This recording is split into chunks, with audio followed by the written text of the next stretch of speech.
Capítulo 10. Tradições espirituais da descida. Não existe que saibamos nos arquivos do conhecimento humano que nos dê desse fato remotíssimo de tão visceral interesse, a saber, o da miscigenação de raças pertencentes a orbes siderais diferentes. Revelação tão clara e transcendente como essa que nos vem pelos emissários da doutrina espírita, tanto como consta em seus primeiros anúncios da codificação kardeciana e das comunicações subsequentes de espíritos autorizados, como agora desta narrativa impressionante de Emmanuel, que estamos a cada passo citando. Realmente, perlustrando os anais da história, das ciências, das religiões e das filosofias, vemo-las inçadas de relatos, enunciados e afirmativas emitidos por indivíduos inspirados, que impulsionaram, impeliram o pensamento humano, desde os albores do tempo em todas as partes do mundo, conceitos, concepções que representam um colossal acervo de conhecimentos de toda espécie e natureza. Mas em nenhum desses textos a cortina foi jamais levantada tão alto para deixar ver como esta humanidade se formou no nascedouro, segundo as linhas espirituais da questão. O espírito humano, por isso mesmo, e por força dessa ignorância primária, foi se deixando desviar por alegorias, absorver e fascinar por dogmas inaceitáveis, teorias, idealizações de toda sorte, muitas realmente não passando de fantasias extravagantes ou elucubrações cerebrais alucinadas. Todavia, neste particular que nos interessa agora, nem tudo se perdeu da realidade. E buscando-se no fundo da trama, muitas vezes inextricável e quase sempre alegórica dessas tradições milenárias, descobrem-se aqui e ali filões reveladores das mais puras gemas que demonstram não só a autenticidade, como também a exatidão dos detalhes desses empolgantes acontecimentos históricos, que estão sendo trazidos a lume pelos mensageiros do Senhor nos dias que correm. Assim, compulsando-se a tradição religiosa dos hebreus, verifica-se que o livro apócrifo de Enoque diz, em certo trecho, no capítulo 6:21, houve anjos, chamados veladores, que se deixaram cair do céu para amar as filhas da terra. E quando os anjos, os filhos do céu, as viram, por elas se apaixonaram e disseram entre si, vamos escolher esposas da raça dos homens e procriemos filhos. Então seu chefe Samiasa lhes disse, talvez não tenhais coragem para efetivar esta resolução, e eu ficarei sozinho responsável pela vossa queda. Mas eles lhe responderam, juramos de não nos arrepender e de levar a efeito a nossa intenção. E foram 200 deles que desceram sobre a montanha de Armon. A partir de então, esta montanha foi denominada Armon, que quer dizer montanha do juramento. Desses consórcios nasceram gigantes que oprimiram os homens. Eis os nomes dos chefes desses anjos que desceram. Samiasa, que era o primeiro de todos, Uraque-Baramel, Azibimel, Tamiel, Ramuel, Danel, Amarazaki, Azequiel, Saracnial, Azael, Armes, Batraal, Anami, Zeveleel, Sansaveel, Ertrael, Turel, Jumiael e Arazial. Eles tomaram esposas com as quais viveram, ensinando-lhes a magia, os encantamentos e a divisão das raízes e das árvores. Amarazaki ensinou todos os segredos dos encantamentos. Batraal foi o mestre dos que observam os astros. Asquiel revelou os signos e Azael revelou os movimentos da lua. Este livro de Enoque, anterior aos de Moisés, é também muito citado pelos exegetas da antiguidade e pelo apóstolo Judas Tadeu em sua epístola, versículo 14, e dá, pois, testemunho deste acontecimento. Enoque, no velho hebraico, significa iniciado. Falam dele Orígenes, Procópio, Tertuliano, Lactâncio, Justino, Irineu de Leão, Clemente de Alexandria e outros santos católicos. Os maniqueus o citavam a miúdo e Eusébio diz que sua obra intitulada Preparação do Cristo no Espírito do Evangelho, que Moisés, no Egito, aprendeu com esse livro de Enoque. No século XVIII, o explorador escocês Jaime Bruce, 1730 a 1794, descobriu um exemplar dele na Abissínia, mais tarde traduzido para o inglês pelo arcebispo Lawrence. Os etíopes, que são os medianitas da Bíblia, também dizem que Moisés abeberou-se nesse livro, que lhe fora ofertado por seu sogro, o sacerdote Jetro, e que dele se valeu para escrever a Gênese.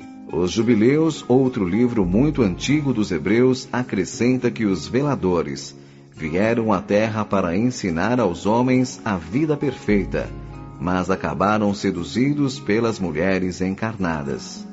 Este livro, também conhecido como a Pequena Bíblia, é considerado ainda mais antigo que o próprio Velho Testamento. Na mesma tradição dos hebreus, vemos que Moisés, o filho de Termutes e sacerdote do templo de Mênfis, que veio à terra com a missão de fundar com esse povo escravo, após sua libertação, a religião monoteísta e a nação de Israel, para que no seu seio, único então considerado preferível, descesse mais tarde ao planeta o Messias Redentor.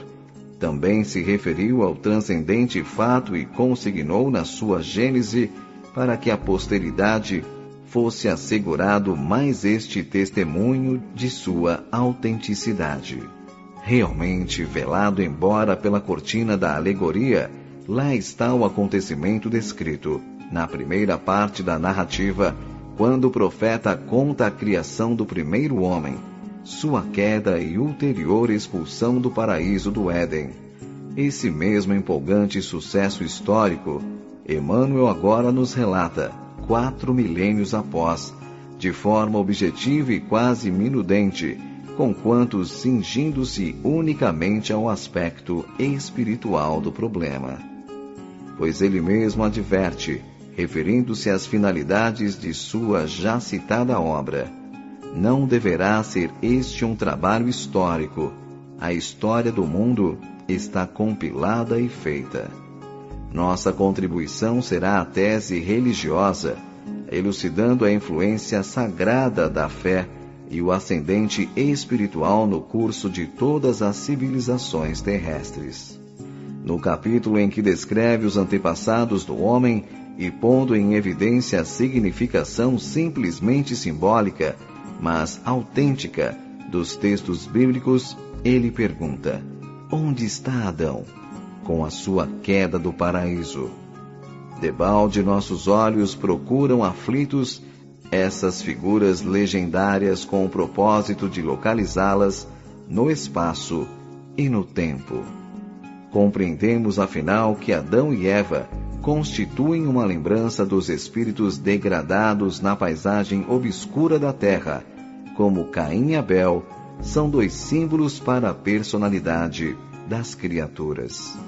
Sim, realmente, Adão representa a queda dos espíritos capelinos neste mundo de expiação que é a terra, onde o esforço verte lágrimas e sangue, como também no sagrado texto está predito: maldita é a terra por causa de ti, disse o Senhor, com dor comerás dela todos os dias de tua vida. Com o suor do teu rosto comerás o pão até que te tornes a terra. Refere-se o texto aos capelinos, às sucessivas reencarnações que sofriam para resgate de suas culpas.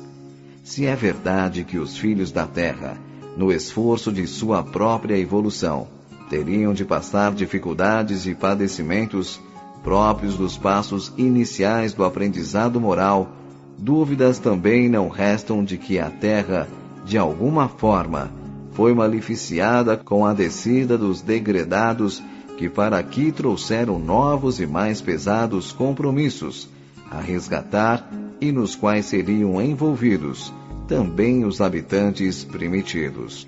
Compreendemos, pois, pelos textos citados, que as gerações de Adão formam as chamadas raças adâmicas, vindas da capela, designação que o esoterismo dá, segundo seus pontos de vista, aos espíritos que formaram a primeira raça-mãe, na fase em que, não possuindo corpo, forma e vida, não podiam encarnar na crosta planetária, o que é muito diferente.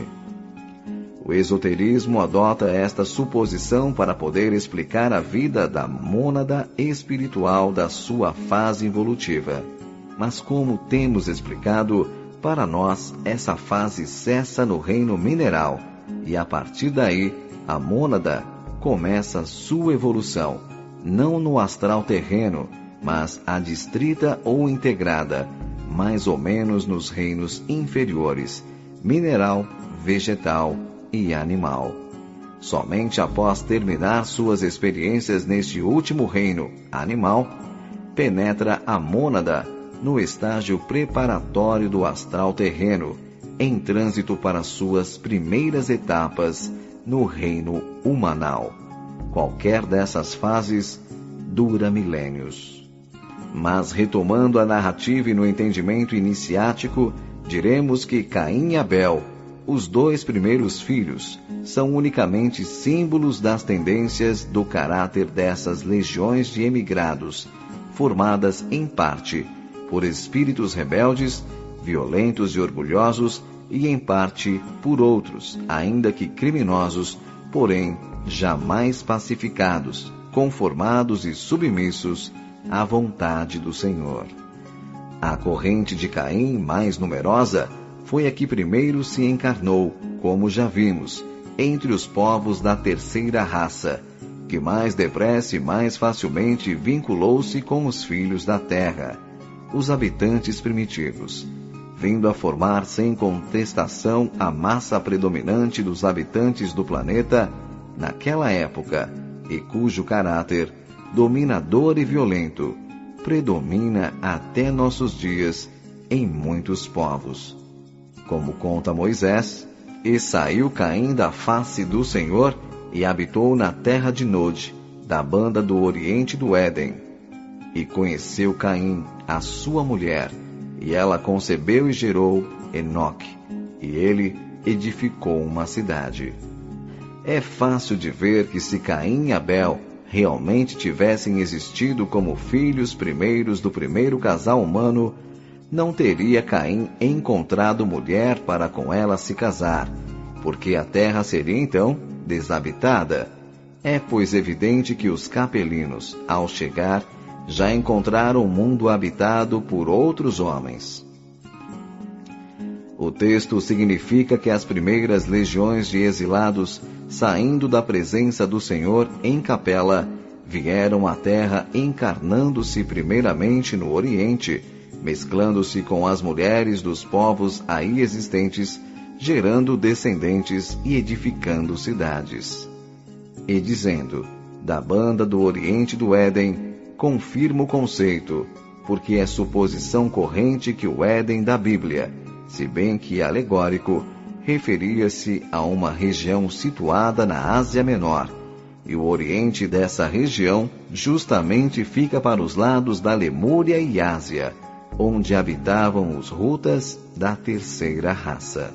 E quanto aos exilados da corrente de Abel, diz a Gênese na força do seu símbolo, que eles foram suprimidos logo no princípio, o que deixa entender que a sua permanência na terra foi curta. Prosseguindo na enumeração das tradições referentes à descida dos exilados da capela, verificamos que os babilônios antigos, conforme inscrições, cuneiformes descobertas pela ciência em escavações situadas em Cunionic, povoação da antiga Caldeia, somente reconheciam como tendo existido à época do dilúvio duas raças de homens, sendo uma de pele escura que denominavam os Adames negros e outra de pele clara que denominavam os Sarcos, ambas tendo por antepassados uma raça de deuses que desceram à terra, obedecendo a 7 chefes, cada um dos quais orientava e conduzia uma massa de homens. Acrescentavam essas inscrições que esses seres eram considerados prisioneiros da carne, deuses encarnados, e terminavam afirmando que foi assim que se formaram as 7 raças adâmicas primitivas. Na tradição dos hindus, na parte revelada ao ocidente por H.P. Blavatsky, lê-se que, pelo meio de evolução da terceira raça-mãe, chamada raça lemuriana, vieram à Terra seres pertencentes a uma outra cadeia planetária, muito mais avançada em sua evolução.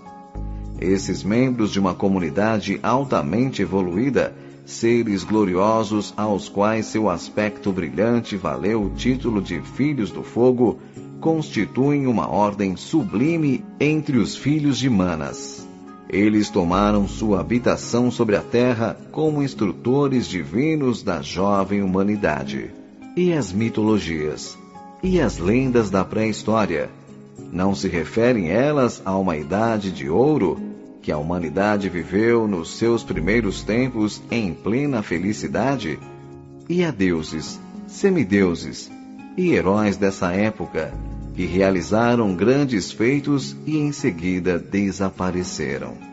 Ora, como sabemos que a vida dos primeiros homens foi cheia de desconforto, temor e miséria, bem se pode então compreender que essa idade de ouro foi vivida fora da terra por uma humanidade mais feliz, e não passa de uma reminiscência que os exilados conservaram da vida espiritual superior que viveram no paraíso da Capela. Os deuses, semideuses e heróis dessa época, que realizaram grandes feitos e em seguida desapareceram, permanecendo unicamente como uma lenda mitológica, quem são eles senão os próprios capelinos das primeiras encarnações, que, como já vimos, em relação aos homens primitivos, rústicos e animalizados, podiam ser realmente considerados seres sobrenaturais. E os heróis antigos que se revoltaram contra Zeus, o deus grego, para se apoderarem do céu e foram arrojados ao Tártaro, não serão os mesmos espíritos refugados da Capela que lá no seu mundo se rebelaram e que por isso foram projetados na Terra? Os heróis antigos que se tornavam imortais e semideuses não eram sempre filhos de deuses mitológicos e de mulheres encarnadas? Pois esses deuses são os capelinos que se ligaram às mulheres da terra. Plutarco escreveu que os heróis podiam subir, aperfeiçoando-se ao grau de demônios, daimon, gênios, espíritos protetores, e até ao de deuses, espíritos superiores. O oráculo de Delfos na Grécia, a miúdo, anunciava essas ascensões espirituais dos heróis gregos. Isso não deixa patente o conhecimento que tinham os antigos sobre as reencarnações, a evolução dos espíritos e o intercâmbio entre os mundos? Uma lenda dos índios Pahut, da América do Norte, conta que o deus Imano disputou com outro e foi expulso do céu, tornando-se um gênio do mal. Lendas mexicanas falam de um deus, Sota, que se rebelou contra o ente supremo e foi arrojado à terra, como também de gênios gigantescos, os Quinanuns, que tentaram apoderar-se do universo e foram eliminados.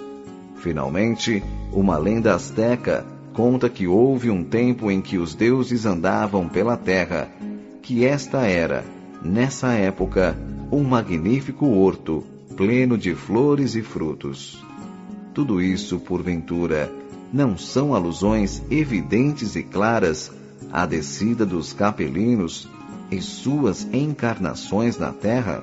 Como bem se pode então ver, as tradições orientais e de outros povos antigos, inclusive dos hebreus, guardam notícias dos acontecimentos que estamos narrando, e em várias outras fontes do pensamento religioso dos antigos, poderíamos buscar novas confirmações, se não devêssemos, como é de nosso intento, nos restringir às de origem espírita, por serem as mais simples e acessíveis à massa comum dos leitores, e também porque este nosso trabalho não deve ter aspecto de obra de erudição, enredando-se em complexidades e mistérios de caráter religioso ou filosófico, mas simplesmente de crença em revelações espirituais, provindas de espíritos autorizados, responsáveis pelo esclarecimento das mentes humanas neste século de libertação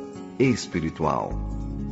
Como remate dessas tradições, citamos agora a obra de Hilarion do Monte Nebo, membro categorizado da Fraternidade Essênia, contemporâneo e amigo de Jesus, investigador da pré-história, com revelações conhecidas por Moisés anteriormente, segundo as quais sobreviventes do segundo afundamento da Atlântida aportaram a costa do Mediterrâneo a nordeste, nas faldas de uma cordilheira, onde formaram um pequeno aglomerado de colonização, no qual nasceu uma criança a que deram o nome de Abel.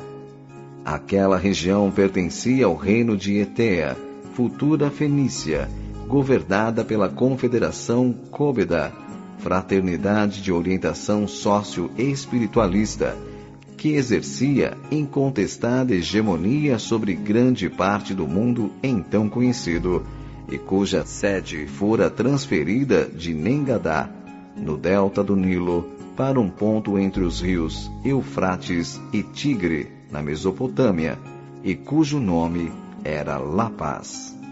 Transferido para La Paz, o jovem assimilou os conhecimentos científicos e religiosos da época, destacando-se pelas excepcionais virtudes morais e inteligência que possuía, as quais lhe permitiram ascender à direção geral dessa fraternidade, prestando relevantes serviços e sacrificando-se, por fim, em benefício da paz dos povos que governava, ameaçada por um pretendente rebelde de nome Caíno.